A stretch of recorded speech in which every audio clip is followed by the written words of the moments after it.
Welcome to another episode of Culinary School Stories, the bi-weekly podcast that is dedicated to sharing the stories of people around the globe whose lives have been influenced, impacted, touched, and or enriched, for good or for bad, from their culinary school experience. Hi, my name is Colin Roach, and I'm your host. Thanks for joining us today. You are an important part of this show, where we ask the question, what's your culinary school story? So now, without any further delay, let's meet today's guest. So my guest today is John Noble Masi, and we're very excited to have you here. It's our pleasure to have you on the show. I want to say welcome right off the bat, and thank you for coming on the show. Well, it's my pleasure to be here, Colin.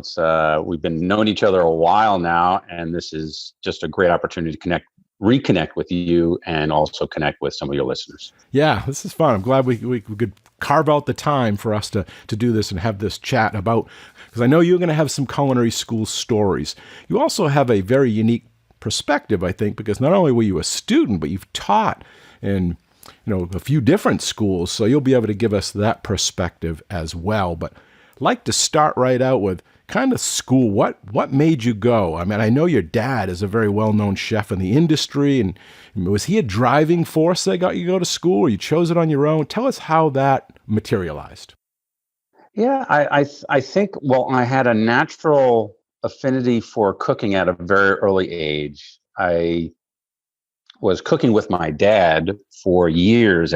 Started off at summer camp. He ran the food service at a summer camp up in upstate New York, Point of Pines Camp for Girls, 300 girls. So imagine cooking for those campers 3 meals a day. He was the executive chef. And when I was really young, I was going to camp at the neighboring boys' camp. And when I turned 13, he had the great opportunity to say, "Hey, John, why don't you come over and work as the assistant to the assistant baker?" And the assistant to the assistant baker, as you might imagine, did very little baking and a whole lot of pot washing and muffin tins and cake tins. So that kind of indoctrinated me into the business. But at the same time, my dad said, if you want to do something else, by all means, do something else. If you find that your passion is still with culinary, then pursue that. If you don't pursue that, then it's an incredible life skill and you won't regret going to culinary school.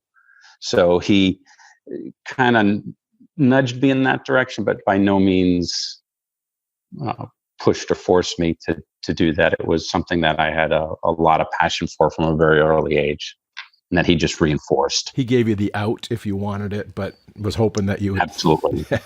Absolutely. I know he was is and was proud of me for that. Now, you went to the Culinary Institute of America in Hyde Park. Did you look at any other schools first, or was that it? That was the one you were going to go to? Well, when I also had the benefit of my father obviously being associated with the school. When he passed, he was associated with the school for 50 years, but at the time he was director of education, and children of faculty had free tuition. So there was no other school that I considered or even looked at. For many reasons, including it was a half mile from my house, and you and I are of the generation where maybe our parents said, "Well, we walked to school, 3 miles and 10 feet of snow." Well, I genuinely walked a half a mile in snow sometimes to my first year of culinary school. So had you been to the school or been on the campus before you enrolled, or was that first day the first day? Oh, I have, you talk about stories. I could spend the whole hour talking about stories of me going to the campus, either on my own or visiting with my dad, taking friends to some of the school's on-site restaurants. One of my best friends, Ron Hicks, and I used to go over, and as students, you're required to cook in the restaurant classes. So as a high school student, I went over there with my friends and would enjoy some of that for lunch or dinner. And so I was very well acquainted and walking the halls of the school and being familiar with lots of the chefs there as well. I grew up around chefs, many certified master chefs. Actually sat in over my dad's shoulder as he judged the certified master chef competition. Awesome. So it was, I basically grew up at the school. Now, did that put a different level of pressure on you since all the instructors knew you, they knew your dad, and you were there? And did they have any, more expectations of you? I think there was certainly a higher expectation of me. I generally put the higher expectation on myself, and I never, the majority of the time at school, I felt nothing but warmth and that from the instructors. There was probably one or two that may have not personally liked my dad, that I think maybe took things out on me. But I don't focus on those. I focus on on all the really awesome people that know and love my dad, and that as a result of that, it was a pleasure to have me in class and a pleasure to have them and teach me more formally than what I had been already exposed to, either on continuing education trips with my dad or volunteering for other chefs' events, that kind of stuff. What was your best class and what was your worst? Oh, goodness. One of my best classes was American Regional Cuisine. That was taught by Chef Bill Reynolds. He was teaching obviously a cuisine that you don't really become that familiar with all of the regional aspects, or you may be aware of some of them, like barbecue, but then all the other things that drove that. So he was the perfect balance for me at the time between an old school formal chef and a little bit newer mindset of teaching different styles and new techniques and things. And so I really loved him as a teacher, and then that class and the content. The class that I liked least would have to be a storeroom. Getting up at that time, I was awakened by a clock radio, and I had my clock radio set at whatever station it was for the first day. I think he had to be in by, I want to say he had to be in by 5. So I set my alarm at 4:00, and I slept through it because there's nothing but static on Hudson Valley radio at 4:00. So please, and if my students listen to this now, they'll recognize that I am a stickler for timeliness. And so I was probably guilty. I had perfect attendance at the school, but I was late that day. And that kind of set the tone for the rest of my class with that teacher. And just was, I'd rather be cooking and happy stuff. Right. Storeroom, while important, purchasing and all of the specs for that. I did learn a lot in that class, but the professor himself was not good. Shall go unnamed. You don't get to create, you don't get to eat. You probably don't, have that freedom. It's a little bit more dry, so I can imagine. Absolutely. Yep. What advice would you give to someone wanting to or go to culinary school? Or, it's changed, but you have that perspective of modern culinary schools today. If someone came up to you, what advice would you give them? What would you want them to know? Yeah, that to me is so important, Colin. I think be present. Be present. It's so easy nowadays with technology and smartphones and that to not be present. But students are paying for an education. You're paying to go to that school to learn from that chef and instructor. There are things that they will teach in class that they'll teach either from a textbook or for their own memory. But chefs and instructors and professors are so inspired. The good ones are really so inspired when they get asked thoughtful questions, or someone has an interesting comment or poses something that is interesting and creates some conversation that really helps learn. So be present, ask questions. Those are the kind of things that I'd recommend to any student, whether it be culinary or otherwise. Good, good. Do you think a student needs experience before culinary school? Or is it just a good thing to have, or they could just come in without anything? Well, when I went to CIA, they required 2 years of culinary experience. And my 2 years consisted of, I started culinary school when I was 17. I think I was the youngest entrant into the school because I had graduated high school a year early.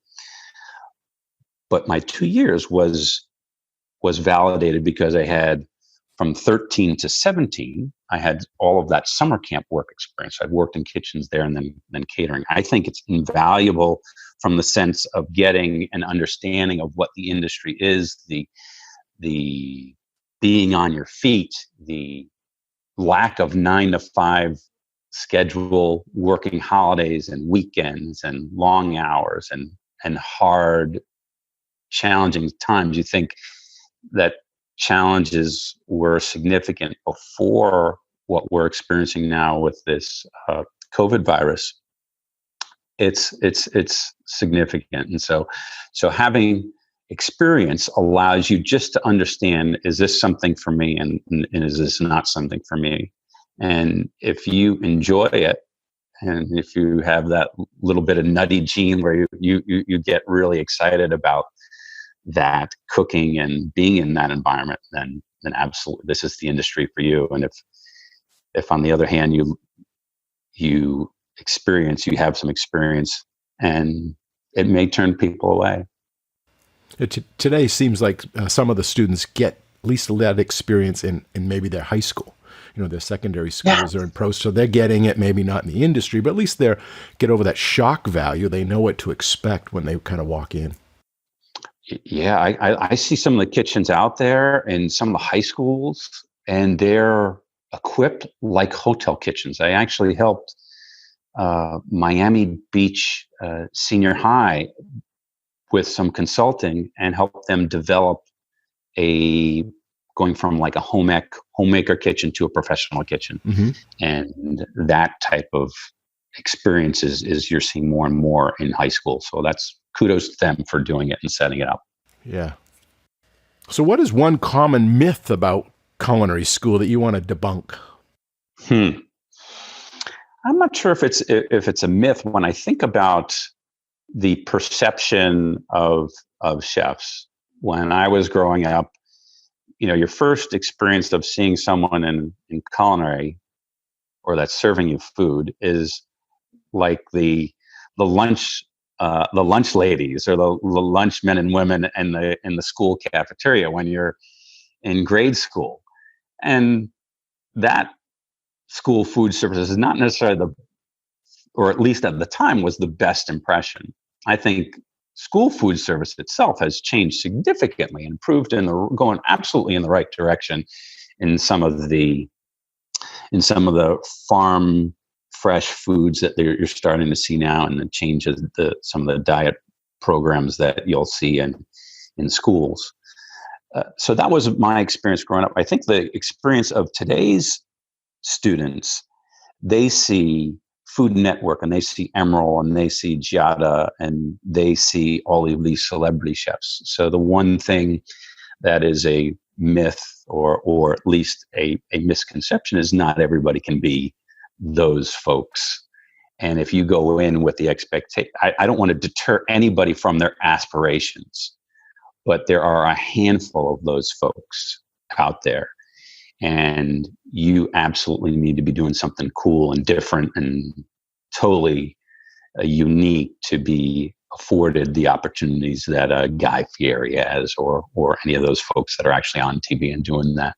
And so they do us a service, those folks, for creating some positive image of chefs, but sometimes it sets a unreal expectation for students that come in thinking that they're all going to be that. Mm-hmm.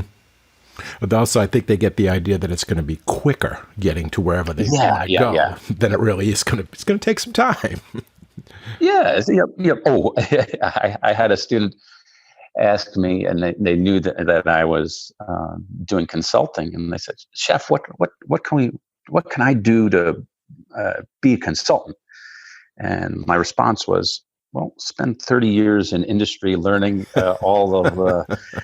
learning the hard way and all of the trips and falls along the way, and learning from those, and then you'll be a much better consultant than you are fresh out of school." Yeah, now you have value for that client. You can say, these are the mistakes you don't want to make. Exactly. Let's transition into now the perspective of the teacher, because we looked at it from a student and things have changed since you and I have been in culinary school. So now, you've have the unique opportunity to teach in many different schools. Maybe you could tell us what those schools were, and is there any difference between the education from these different schools, or maybe a different philosophy, or how they approach their culinary education for their students? Yeah, I think, Art Institute of Fort Lauderdale was my first teaching experience. I have a lot of respect for Jack Kane, who ran that program before it closed, brought me on, really gave me my first start in teaching. And so I appreciate that opportunity. And I ran the school restaurant there, Chef's Palate, for like 5 years. It was an awesome opportunity where you got to teach students real life experiences, both front and back of the house, cooking and serving. And I got my first taste of teaching there. It was a very small school. We had 3 kitchens and 1 bake shop. Okay. And so it was small, intimate. I knew lots of the students there. Still, I'm very connected with several of them that are out in the industry. Also taught at Johnson & Wales with you and some of our colleagues over there. That was a great experience. Another great local school, national reputation. I got to teach a wider variety of courses there. The students, in terms of diversity, very diverse campus, if I remember. And we had a lot of, and that creates for some really interesting discussion with students when you have international students or students from the Caribbean with local Latin students, and just a good diversity mix. And really some of the classes there are some things that I'm trying to reinforce now at Florida International University, where I currently teach. The third school that I taught at before I became full-time at FIU was San Ignacio University over in Doral. And their headquarters is out of South America, but they mandated all of their classes be taught in English. And so I got to expand my, as much as they wanted classes taught in English, there's a predominantly Latin student there, as you'd expect. Mm-hmm. And so the freedom that I was given by the program director was very much appreciated in how I ran my classes. And again, it was a smaller school, even smaller than the Art Institute, but they also did some really nice things. So I had all those great experiences before I started Florida International University, where I've been teaching primarily culinary. And really enjoying those classes. I teach at FIU right now. I teach an introductory class. I teach an advanced class, which runs a full-time restaurant open to the public, and then international cuisine, a couple other classes as well. Right. Now, some of those were private, some are public, FIU, state school, some were for profit at the time. And yes. You also had, some of them were their major, correct, was culinary, like at Johnson Wales and Art Institute. And now I thought there may be like electives or one class as part of a different program. Do you see a difference in the students, I would guess, or maybe their drive or where their career path will be heading? Oh yeah. I think at the Art Institute, we were pure culinary. There was some baking and pastry, but the restaurant that I ran was mandatory for both baking and pastry and culinary. So, and we obviously served awesome desserts out of there. So it was a good experience all around. The students there, probably some of the hardest working, the larger percentage of those students worked and went to school at the same time. So they were juggling a whole bunch of things. So, but they were committed to food. At Johnson Wales, I was in the hospitality school. And so there were some classes where I had culinary students in those classes, but it was primarily hospitality students that were either graduated from culinary and had transitioned to hospitality as a next degree, or were just sticking with hospitality purely. At San Ignacio, they started off having a culinary program, but it wasn't sustainable there. So that as well shifted to 100% hospitality. And I ended up actually teaching also a business course there, which my background in operations was really advantageous to.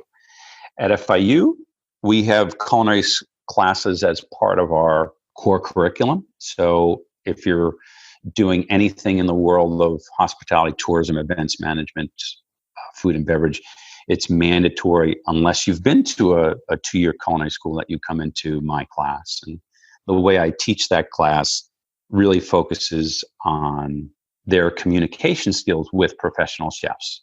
Teaching or learning how to cook, I always feel, is a byproduct of my class. They'll learn how to cook in that class, but primarily I want them to communicate well with a chef like you or I that has years and years and background and experience, so they can talk intelligently, set high expectations, and make thoughtful suggestions to dishes. I think this needs to be garnished differently. What if we plated it this way? What if we used this standard of ingredient versus this standard?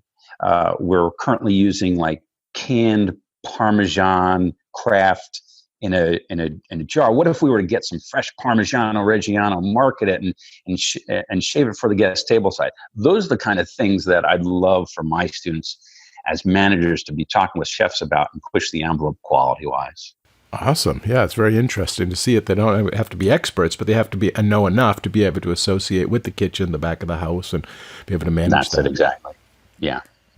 Now, FIU's famous or well known for working with the South Beach Food and Wine. And that's just an opportunity that's just really awesome for the students to get out there and see the celebrities, but also see how to put on these events. Maybe you could speak to that a little bit and how that, extracurricular type stuff, it helps out in the curriculum, helps in the students' learning. Absolutely. It is our premier signature event for the school and has generated over $30 million in student scholarships, put on by Southern Glazer Wine and Spirits in cooperation with the school food network and cooking network. We have thousands of student volunteers over the years, and it reinforces our dean's drive to give students an experiential learning experience. They can learn all you can in a classroom from a textbook, from a really awesome professor, a really awesome chef instructor. But unless they're out there dealing face-to-face with a customer, or dealing face-to-face working with a celebrity chef, doing a festival like this, it takes a lot of hours. And to give students the experience to work at an event, and not only just a general event, but the leading food and wine event in the U.S. is awesome. I started at FIU 5 years ago, and so the faculty has been charged with owning different events. Myself, I own an event called the Best of the Best. So I'm very involved with the events team from Southern Glazer. We coordinate chefs, celebrity chefs, local and coming in from out of town, providing them student volunteers, getting them set up. The Best of the Best takes place at the Fontainebleau over on the beach. So making sure that they've got everything that they possibly need to put on an awesome food and wine experience. And so from an experience perspective, students that volunteer just get immeasurable amount of knowledge from that. And they get to work hand in hand with those stars, right? The Food Network people are there, right? So that just must be, great for them, to have their pictures and their autographs and all that as part of their Yeah. college experience. It's hugely motivational, and not only do they get the selfie with the celebrity chefs. Some of those chefs actually go on to employ some of our graduates. One of our more significant successes is with Rachel Ray. One of our graduates is her vice president of operations for all of her products. Wow. And so that's a huge success, and we've got plenty of others, but that is really one of the ones that we can kind of hang our hat on and say, wow, it's not just a window dressing people and the chefs that students work with and the different celebrities and that actually really love our students and they go on to hire them. Thinking about culinary school, from your perspective or for current students, would you do it again? Is it worth it? And the time, the money, the cost? Would you do it for yourself personally? And well, yours was a little bit discounted because your dad being faculty. Yeah. But if you had to pay or someone was going to go through that, how would you advise on that? Oh yeah, if I had to, even if I had to pay, it was the best 2 years of my life. It was the best 2 years of my life because imagine waking up every day and just going in and cooking and learning, and that experience and working. I say working, but going to school along with people that share that same passion. And as a student, you have the pressure of grades, but you don't really have the pressure of that you have as a mature adult with either family responsibilities or, I mean, certainly some students have that. And those students I have the utmost respect for if they're juggling those things. Mm-hmm. But for me, it was the best 2 years of my life. I learned so much in going to culinary school. What I would recommend is going on to get another degree. At the time, for me, I graduated culinary school and then I came down to FIU as a student. So I'm an alumni as well. Got my bachelor's in hospitality and then a master's in business. My mom would have loved for me to go to get my doctorate, and now that would come in pretty handy. But at the time, I was like, Mom, I want to go to work, and so I didn't get the doctorate at that time. My dean is pushing me to do that, and I'm so never too late. Over the next year, yes, over the next year, I'll more than likely get that started. Part of my self-improvement plan. Good. Who are the 3 people who have been the most influential to you? Could be professional, could be personal, could be alive, dad passed on. Who is the 3 most, if you had to pick 3, most influential to you in your career or your personal life? Let's see. I guess 2 of them I worked with where I spent the most of my work experience with. I spent 15 years with a company called the Compass Group. The first mentor, one of my first bosses that I had the utmost respect for, he's still around, Jim Callis out of Chicago. And when he managed from a perspective of warmth and demanded respect and had huge knowledge. What sticks out with him, with me, was his annual holiday Christmas parties at his home.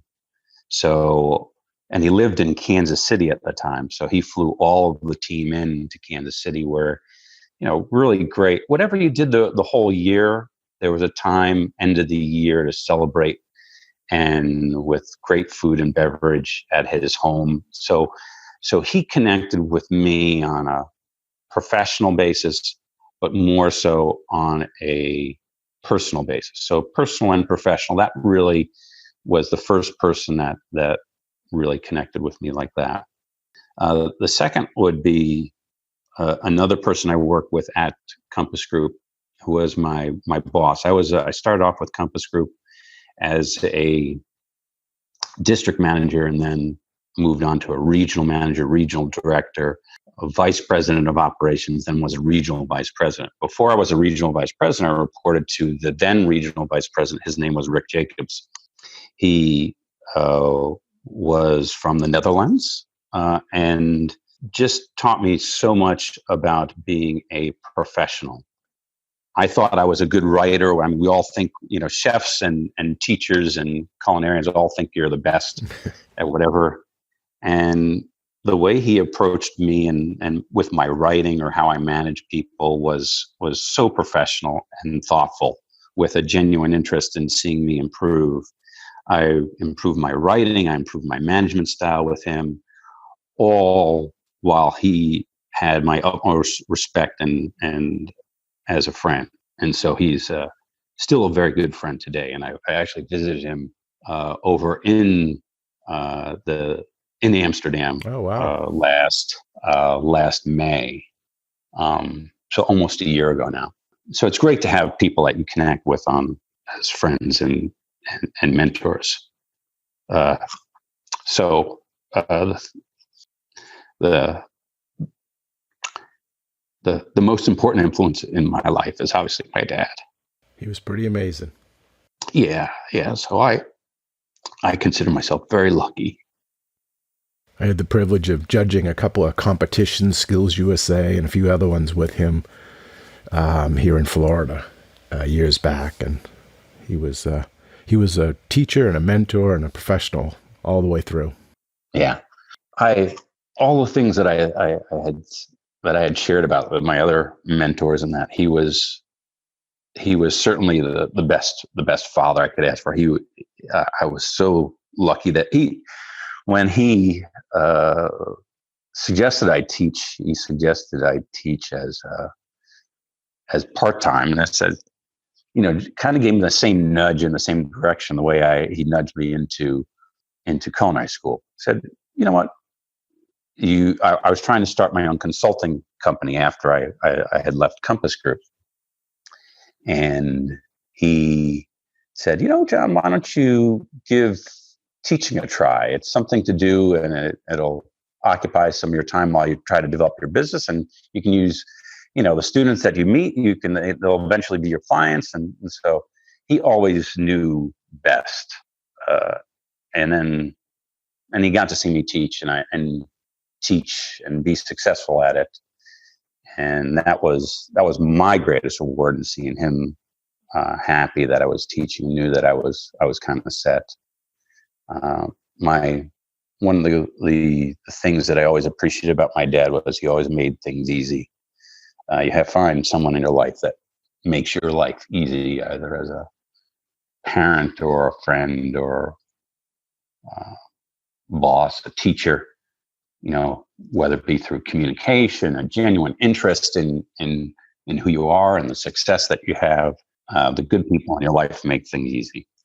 Sounds like he knew just how much leverage to apply to you as well. Like, not push you too hard, but knew just enough to. Yeah. So I think those things are great life lessons for me. Yeah. He gave me many of those. Let's talk about professional organizations. I know you're involved with the ACF. You're the president of the Broward chapter. How important is that for young people coming up through the ranks, or culinary students, to get involved in that? And what can organizations, CRE or any of these other ones that are out there that can have an influence on a student's career or their networking? Yeah, I think those kind of things are absolutely essential if you want to distinguish yourself, right? And so if you've got, as a prospective employer, you're looking at the same way, you were in band or you did sports in high school. If you're graduating college and you're part of professional organizations, or you're graduating a culinary school and you're part of a professional organization like the American Culinary Federation, the ACF, then that has more weight. And if two candidates are going for the same position, they're fairly equal, but one is a member of the ACF. They participate in some of their meetings. They talk about fundraisers or other events that they've done at the ACF, while the other person has not. Then I think that lends more employability to the person, as well as personal growth, because you learn a ton of stuff at good ACF meetings, and we've been to meetings that are productive. Some may not be as productive as others, but ones that are really good, inspire you. You're doing brewery tours. You're having demonstrations of different things. You're going to a bakery tour. You're going to one of the meetings that we had that was awesome was at Halpern's, where they're showing you high quality meat fabrication and all of the fresh fish coming in. And so those kind of things should get people excited. And if you go to a meeting and you go to one of those really good meetings, then hopefully that excitement will translate into knowledge for yourself and then employability, or a greater employability to a prospective employer. Just the people that are in attendance there, I mean, they have that opportunity to be sitting right next to an executive chef for, the Breakers Hotel or something like that, and they have Absolutely. that opportunity. So I think there's value there as well. Yeah. Where do you see certification? I know that many of these organizations have certification. It's a maybe a dual or a partnership with a degree, and is it important? And how would you recommend or mentor somebody through that process? Yeah, I think the ACF kind of struggles with certification. They continue to update some of their guidelines for certification, and I see tons of discussion on social media about the merits of someone going to get their certification. And 20 years ago, if you were an executive chef at a hotel, that level of certification was pretty much almost mandatory, that you needed to have some certified executive chef certification. Today's hotels, I would say that they certainly, it may carry more weight, but it isn't as mandatory as it was. Certification certainly adds something, and I think they are the ACF and national headquarters are really trying to work to make the process of getting certified easier, and while still maintaining a standard. So I would encourage anyone to pursue that, just as I would encourage anybody to pursue membership. And I think it's important. What are your thoughts on apprenticeship? How does that compare? Is it compare to culinary school, or is it they go hand in hand, or how do you see apprenticeship? I know that was something from in the past, and it seems to be it's being renewed now, or possibly trying to get started again. Yeah, I think in general there's a renewed interest in the trades, right? As we're seeing more technology-driven businesses, and that just someone that can cook you a decent meal, and the trends are going towards more people dining away from home, at least up until the challenges that we've had here. Any vehicle that adds knowledge, including apprenticeship, is going to be helpful to your career and education. I'm not aware of any specific apprenticeship program that is local here that I could recommend. I know many classically trained chefs, senior chefs, that were classically trained in apprentice programs in Europe. And I would love for you to interview some of those chefs and get some of their thoughts about what the difference is in apprentice programs that they experienced versus Great idea. what they did in culinary school here. And I've had to chew their ear a little bit myself, but growing up, I was either in the middle of Hudson Valley, New York. There wasn't any apprenticeship program for me as an opportunity. It was not only because of the relationship with the school, but I just wasn't aware of any. And it wasn't part of my menu of selections that I potentially could have chosen.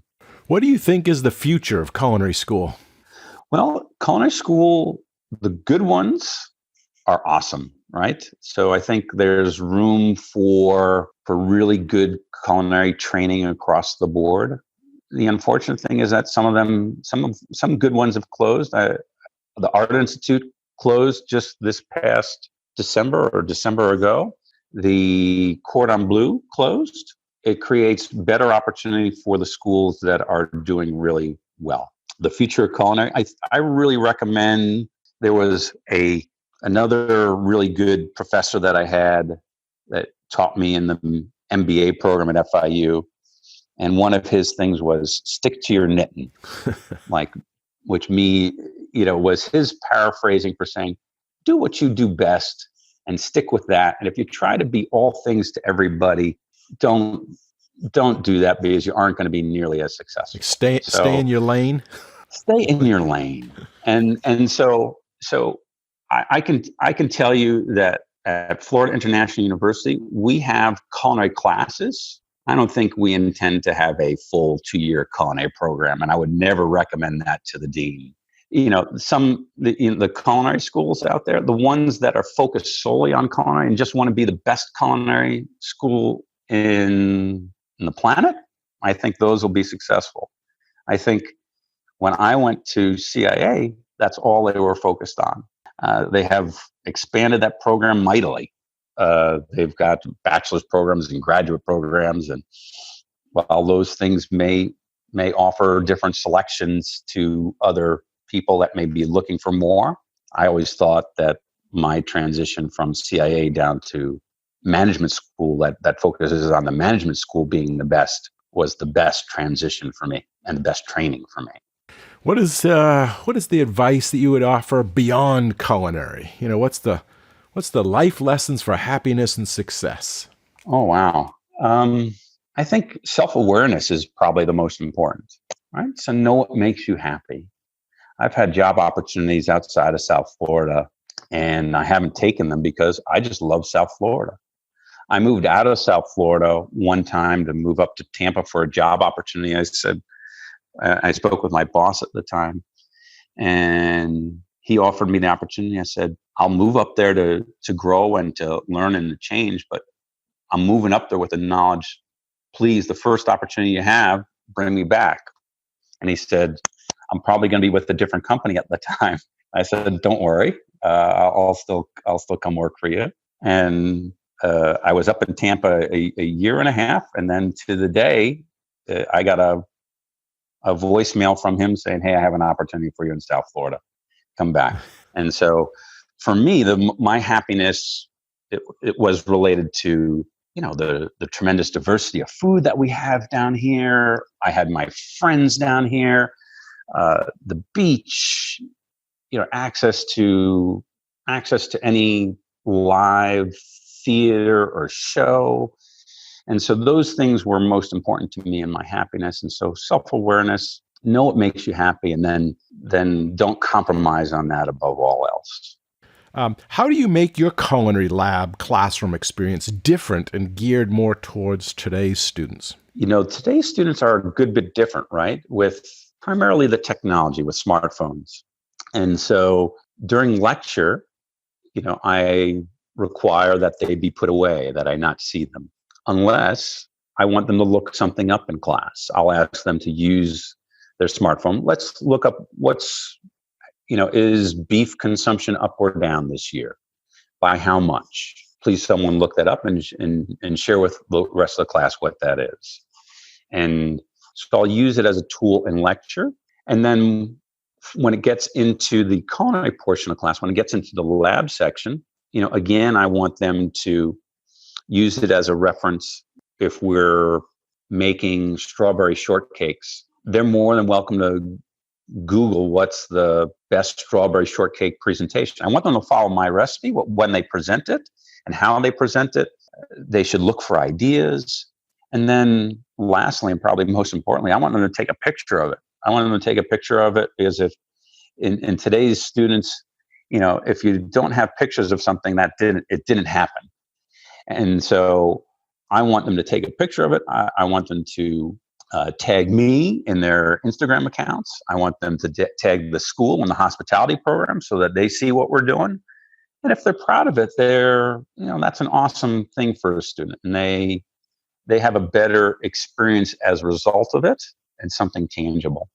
And so I think using that technology, the professors or instructors that they push it off entirely or think that no technology is the answer. That's not the answer. That's not the answer, particularly with today's students. You're fighting against a very strong headwind. And so use it to your advantage. Be creative and use it to your advantage and make sure that it's supportive of what you're trying to teach. And I think I'm able to do that as a result of those things that I do. Yeah, it's a tool. If it's the right tool for the job, then use the technology. Yeah. Sure. Yeah. And that goes hand in hand with, you mentioned earlier, social media. So are you encouraging the students to use that as well? Like, you mentioned Instagram and posting those things and tagging. And that's kind of the modern day. Yeah, I think when I first started out in my teaching career years ago, I struggled with connecting with students either on Facebook or Instagram. I wanted to keep my private life private, and I did that for a couple of years, and then students would be sending me requests to connect, and at a certain point, I said, let's embrace it, and by embracing it, I think I've grown. I am focused differently on my Instagram account, which is very FIU food focused, so that students just get a very good snapshot of what I'm doing food wise, what we're doing in the classroom, what the school is doing. So that is very specific branding focused towards the school and the food. And then I keep my Facebook more personal. Mm-hmm. And that's 100% representation of me personally, as opposed to Instagram, which I would encourage the students to connect with and tag with. And so there's nothing that I wouldn't want them to mm-hmm. see there. Yeah, I agree. I think it's really important. We've actually added an elective class at Johns Wales that I teach, media training for the culinary student, the culinary professional. Oh, and it's to show them how fabulous. to do blogs and podcasts and Instagram and all of those other, even YouTube. So we're showing that there's, if you're going to own a restaurant or a food truck or a bakery, you need to get that word out. And this is a different type of advertising, marketing, and branding of you and your business. That's wonderful. So is there a question I should have asked that I didn't? Is there any one thing that I didn't ask you that you want to share? Any? No, I think we've covered a lot of ground. I just, for me, the transition from culinary student, as I said, was the best 2 years of my life. And right now, being afforded the opportunity to teach, I think, is one of the most rewarding professions that you have. So in terms of those life lessons, do what you love, self-awareness, do what you love, and you'll never work another day in your life, right? So yeah. Okay, before we wrap up the show, is there any last-minute advice, anything you want to state to the students or future culinarians, future culinary students, anyone out there before we go? Yeah, I do. Whenever I start at the beginning of the semester in each of the classes, I say three things. I say, I want you to think. I want you to think really hard and think about why you're here. Think about what I'm saying in class, and hopefully I'm going to ask some questions. We're going to teach you some things that encourage you to think. I also want you to share questions with me, right? The idea of this being a two-way street when we're teaching is so important. And asking thoughtful questions. You asked me the advice of what I'd give to a prospective student. Ask questions, be present. And so sharing those questions is important. So think, share. And then lastly, and the most important, I think, in this business is to have some passion. Have some passion in anything and everything that you do. And that passion, should make you happy. You should do things that make you happy. Do what excites you. And I think the people that are most successful in the business, in the business of culinary, in the business of hospitality, are the ones that are most passionate. So that's a great place to finish. Yeah. Life is short. Get in the game. Yes. Well, that is just about all the time we have for this episode. And I want to thank you, John, for coming on the show today and sharing your culinary school story with all of us. We really appreciate your time, your insight, your honesty. Thanks again. And I really enjoyed our chat. So did I. I appreciate it very much, Val. All righty.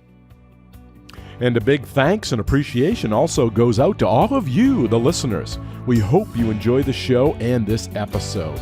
You all are a big part of this show, so please let us know what you think.